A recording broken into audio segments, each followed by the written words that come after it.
ದತ್ತಾತ್ರೇಯಂ ಮಹಾತ್ಮನಂ ವರದಂ ಭಕ್ತವತ್ಸಲಂ ಪ್ರಪರ್ನಾತಹರಂ ವಂದೇ ಸ್ಮೃತಗಾಮಿ ಸನೋವತೋ ಔದೋ ಬ್ರಹ್ಮ ತಥಾ ಮಧ್ಯೆ ವಿಷ್ಣುರಂತೆ ಸದಾಶಿವಃ ಮೂರ್ತಿತ್ರಯಸ್ವರೂಪಾಯ ದತ್ತಾತ್ರೇಯ ನಮೋಸ್ತುತೇ. ನಮಸ್ಕಾರ ವೀಕ್ಷಕರೇ. ವೃಶ್ಚಿಕ ರಾಶಿಯಿಂದ 2ನೇ ರಾಶಿ ಮತ್ತು 5ನೇ ರಾಶಿಯ ಅಧಿಪತಿ ಗುರುವು ಇಷ್ಟು ದಿನ ಅಷ್ಟಮದಲ್ಲಿದ್ದರು.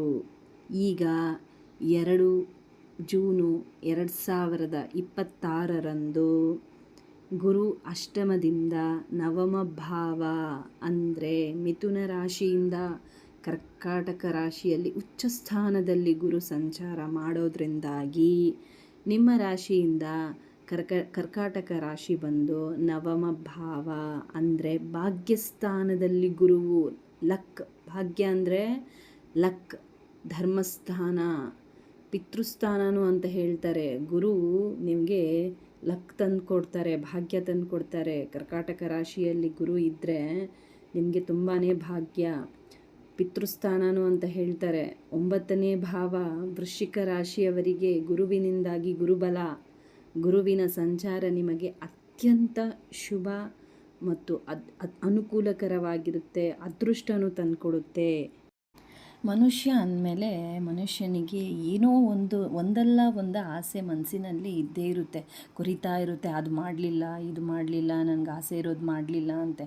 ಒಬ್ಬರಿಗೆ ತನ್ನ ತಂದೆನ ಚೆನ್ನಾಗಿ ನೋಡ್ಕೋಬೇಕು, ಅವರಿಗೆ ಎಲ್ಲ ಕಡೆ ಸುತ್ತಿಸ್ಬೇಕು, ಎಲ್ಲ ಜಾಗ ಸ್ಥಳಗಳನ್ನು ತೋರಿಸ್ಬೇಕು, ಎಲ್ಲ ದೇವಸ್ಥಾನ ಸುತ್ತಿಸ್ಬೇಕು ಅಂತ ಆಸೆ ಇರುತ್ತೆ. ಅದು ಆಗ್ತಾ ಇರಲ್ಲ ಅವ್ರ ಕೈಯಿಂದ. ಏನೋ ಫೈನಾನ್ಷಿಯಲು, ದುಡ್ಡಿನ ತೊಂದರೆನೋ, ಏನೋ ಒಂದು ಅಡೆತಡೆ ಅಂತೂ ಬರ್ತಾನೆ ಇರುತ್ತೆ. ಕೆಲವರಿಗೆ ಉನ್ನತ ಶಿಕ್ಷಣ ಮಾಡಬೇಕು, ಹೈಯರ್ ಎಜುಕೇಷನ್ ಮಾಡಬೇಕು ಅಂತಿರುತ್ತೆ. ಮಧ್ಯದಲ್ಲೇ ಸ್ಟಾಪ್ ಆಗಿರುತ್ತೆ ಅವ್ರ ಎಜುಕೇಷನು. ಅದೂ ಮುಂದುವರಿಸ್ಬೋದು ಈ ಸಮಯದಲ್ಲಿ. ಮತ್ತು ನಿಮಗೇನೋ ಕಾರ್ ತೊಗೋಬೇಕು, ಏನೋ ಒಂದು ಮದುವೆ ಆಗಲಿಲ್ಲ, ಮದುವೆ ಮಾಡ್ಕೋಬೇಕು ಅಂತ ಆಸೆ ಇರುತ್ತೆ. ನೀವು ಏನೇ ಇಷ್ಟು ದಿನದಿಂದ ಆಸೆ ಯಾವುದು ನೆರವೇರಲಿಲ್ಲ, ಈ ಸಮಯ ನಿಮಗೆ ತುಂಬ ಅತ್ಯುತ್ತಮವಾದ ಸಮಯ. ಯಾಕಂದರೆ ಗುರು ಬಂದು 9ನೇ ಮನೆಯಾದ ಭಾಗ್ಯಸ್ಥಾನ, ಭಾಗ್ಯೋದಯವಾಗುತ್ತೆ ನಿಮಗೆ ಈ ಸಮಯದಲ್ಲಿ. ನಿಮ್ಗೆ ಏನೇನೆಲ್ಲ ಅಂದ್ಕೊಂಡಿರ್ತೀರೋ, ಎಷ್ಟು ಆಸೆ ಇರುತ್ತೋ ನಿಮಗೆ ಮನಸ್ಸಿನಲ್ಲಿ, ಅದನ್ನು ನೀವು ನೆರವೇರ್ಸೋಕ್ಕೆ ಆಗ್ತಾ ಇರಲ್ಲ. ಅದನ್ನೆಲ್ಲ ಆಸೆ, ನಿಮ್ಮ ಮನಸ್ಸಿನ ಆಸೆಗಳನ್ನೆಲ್ಲ ಈಡೇರಿಸೋಕ್ಕೆ ಗುರು ತುಂಬಾ ಇಲ್ಲಿ ನಿಮಗೆ ಅನುಕೂಲ ಮಾಡಿಕೊಡ್ತಾನೆ. ಇದು ತುಂಬಾ ಅತ್ಯುತ್ತಮವಾದ ಸಮಯ ನಿಮಗೆ.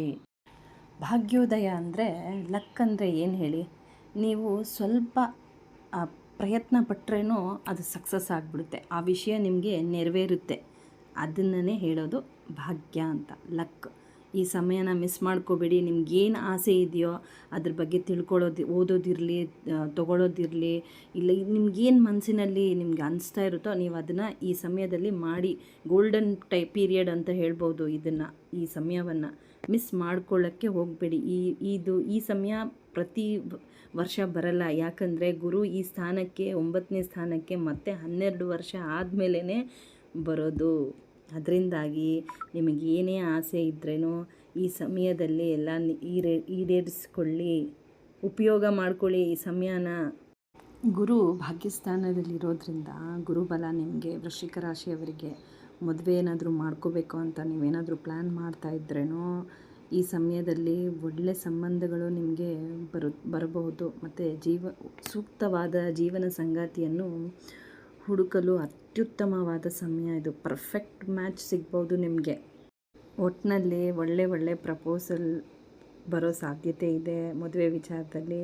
ಮತ್ತು ನೀವೇನಾದರೂ ಯಾರನ್ನಾದರೂ ಇಷ್ಟ ಬೀಳ್ತಾ ಇದ್ರೇನೋ ಹಿರಿಯರ ಆಶೀರ್ವಾದನೂ ಸಿಗುತ್ತೆ ನಿಮಗೆ. ಮದುವೆ ಮಾಡ್ಕೊಳ್ಳೋಕ್ಕೆ ಅನುಮತಿನೂ ಸಿಗುತ್ತೆ. ಕರಿಯರ್, ವೃತ್ತಿಯ ಬಗ್ಗೆ ಹೇಳಬೇಕಂದ್ರೆ, ಉದ್ಯೋಗ ಬದಲಾಯಿಸ್ಕೊಳ್ಬೇಕಂದ್ರೂ, ತುಂಬ ದಿನದಿಂದ ಜಾಬ್ ಚೇಂಜ್ ಮಾಡಬೇಕಂತ ಯೋಚನೆ ಮಾಡ್ತಾಯಿದ್ರೆ ಇದು ಒಳ್ಳೆಯ ಸಮಯ. ಮತ್ತು ಉದ್ಯೋಗ ಅದರಿಂದನೂ ನಿಮಗೆ ಅನುಕೂಲನೇ ಆಗುತ್ತೆ. ಇಲ್ಲಿ ಹೊಸ ಅವಕಾಶಗಳು ನಿಮಗೆ ಸಿಗುತ್ತೆ. ಮತ್ತು ಲಾಂಗ್ ಡಿಸ್ಟೆನ್ಸ್ ವರ್ಕ್ ಆಪರ್ಚುನಿಟಿ ಅವಕಾಶಗಳು ಇಲ್ಲಿ ನಿಮಗೆ ಬರಬಹುದು. ಒಟ್ಟಾರೆ ಹೇಳಬೇಕಾದ್ರೆ ಪ್ರೊಫೆಷನ್ ವಿಚಾರದಲ್ಲಿ ಒಳ್ಳೆ ಸಕ್ಸಸ್, ಅಭಿವೃದ್ಧಿ ಕಾಣ್ತೀರಾ. ನೀವೇನಾದರೂ ಲಾಂಗ್ ಟರ್ಮ್ ಇನ್ವೆಸ್ಟ್ಮೆಂಟ್ ಮಾಡಬೇಕಾದ್ರೇನೋ ಇದು ಉತ್ತಮವಾದ ಸಮಯ. ಹಣಕಾಸಿನ ವಿಷಯದಲ್ಲಿ ತುಂಬಾ ಚೆನ್ನಾಗಿರುತ್ತೆ. ಮೊದಲಿಗಿಂತ ಈಗ ಇನ್ನೂ ಹೆಚ್ಚು ಸ್ಥಿರತೆ ನೋಡ್ತೀರ ನೀವು. ಹಳೇದೇನಾದರೂ ಫೈನಾನ್ಷಿಯಲ್ ರಿಲೇಟೆಡ್ ಪ್ರಾಬ್ಲಮ್ ಇದ್ರೇನೋ ಅದೆಲ್ಲನೂ ಇವಾಗ ಸಾಲ್ವ್ ಆಗುತ್ತೆ. ನೀವು ಯಾವುದಾದ್ರೂ ಹೊಸ ಕೆಲಸ ಪ್ರಾರಂಭ ಮಾಡಬೇಕಾದ್ರೆ ಇಲ್ಲ ದೊಡ್ಡ ಇನ್ವೆಸ್ಟ್ಮೆಂಟ್ ಏನಾದರೂ ಮಾಡಬೇಕಾದ್ರೆ 14 ಜುಲೈ 2026ರಿಂದ 12 ಆಗಸ್ಟ್ 2026ರವರೆಗೆ ಗುರು ಇಲ್ಲಿ ಆಸ್ಥಾನ ಆಗ್ತಾನೆ. ಗುರು ಬಂದು ಸೂರ್ಯನ ಹತ್ತಿರ ಬರೋದ್ರಿಂದ ಗುರುವಿನ ಶಕ್ತಿ ಇಲ್ಲಿ ಕಳೆದುಕೊಳ್ಳೋದ್ರಿಂದ ಆ ಸಮಯದಲ್ಲಿ ಯಾವುದೇ ಹೊಸ ಕೆಲಸ ಪ್ರಾರಂಭ ಮಾಡೋದೆಲ್ಲ ನೀವು ಅವಾಯ್ಡ್ ಮಾಡೋದೇ ಉತ್ತಮ. ಹಾಗೆ ಕುಟುಂಬದ ವಿಚಾರ ಹೇಳಬೇಕಾದ್ರೆ ಮನೆಯಲ್ಲಿ ತುಂಬಾ ಸಂತೋಷ ಹೆಚ್ಚಾಗುತ್ತೆ. ತುಂಬ ಸಂತೋಷವಾಗಿರ್ತೀರ ಮನೆಯ ಸದಸ್ಯರ ಜೊತೆಗೆ. ಆಧ್ಯಾತ್ಮದ ವಿಚಾರ ಹೇಳಬೇಕಾದ್ರೆ ಸ್ಪಿರಿಚುವಲಲ್ಲಿ ನೀವು ಮೊದಲಿಗಿಂತ ಆಧ್ಯಾತ್ಮಿಕ ವಿಚಾರದಲ್ಲಿ ತಿಳ್ಕೊಳ್ಳೋದು ಆಸಕ್ತಿ ಜಾಸ್ತಿ ಆಗುತ್ತೆ.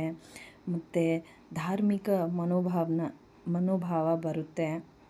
ಆಧ್ಯಾತ್ಮದ ಜ್ಞಾನ ಅಂದರೆ ನಾಲೆಜ್ ನಿಮಗೆ ಜಾಸ್ತಿ ಆಗುತ್ತೆ. ಈ ಸಮಯದಲ್ಲಿ ನೀವು ಸ್ವಲ್ಪ ದೇವಸ್ಥಾನ ತೀರ್ಥಯಾತ್ರೆನೂ ನೀವು ಮಾಡೋ ಸಾಧ್ಯತೆಯೂ ಇಲ್ಲಿ ಕಾಣ್ತಾ ಇದೆ. ಮತ್ತು ಶಾಸ್ತ್ರ ವೇದ ಎಲ್ಲ ಕಲಿಬೇಕು ಅಂತ ತುಂಬಾ ನಿಮಗೆ ಆಸಕ್ತಿ ಬರುತ್ತೆ ಈ ಸಮಯದಲ್ಲಿ. 9ನೇ ಮನೆಯಲ್ಲಿ ಗುರು ಇರೋದ್ರಿಂದ ಭಾಗ್ಯಸ್ಥಾನದಲ್ಲಿ ನಿಮಗೆ ಸ್ಪಿರಿಚುವಲಲ್ಲಿ ಒಲವು ಜಾಸ್ತಿ ಆಗುತ್ತೆ, ಆಸೆ ಬರುತ್ತೆ. ಇದೆಲ್ಲ ಓದಬೇಕು, ಕಲಿಬೇಕು, ತಿಳ್ಕೊಬೇಕು, ಜ್ಞಾನ ಪಡಿಬೇಕು ಅಂತ. ಹೈಯರ್ ಸ್ಟಡೀಸ್ಗೋಸ್ಕರ ನೀವು ಉನ್ನತ ಶಿಕ್ಷಣಕ್ಕೋಸ್ಕರ ನೀವು ದೂರದ ಪ್ರಯಾಣ ಅಂದರೆ ಫಾರಿನ್ ಟ್ರಾವೆಲು, ನೀವು ವಿದೇಶ ಪ್ರಯಾಣನೂ ಮಾಡಬಹುದು ಈ ಸಮಯದಲ್ಲಿ.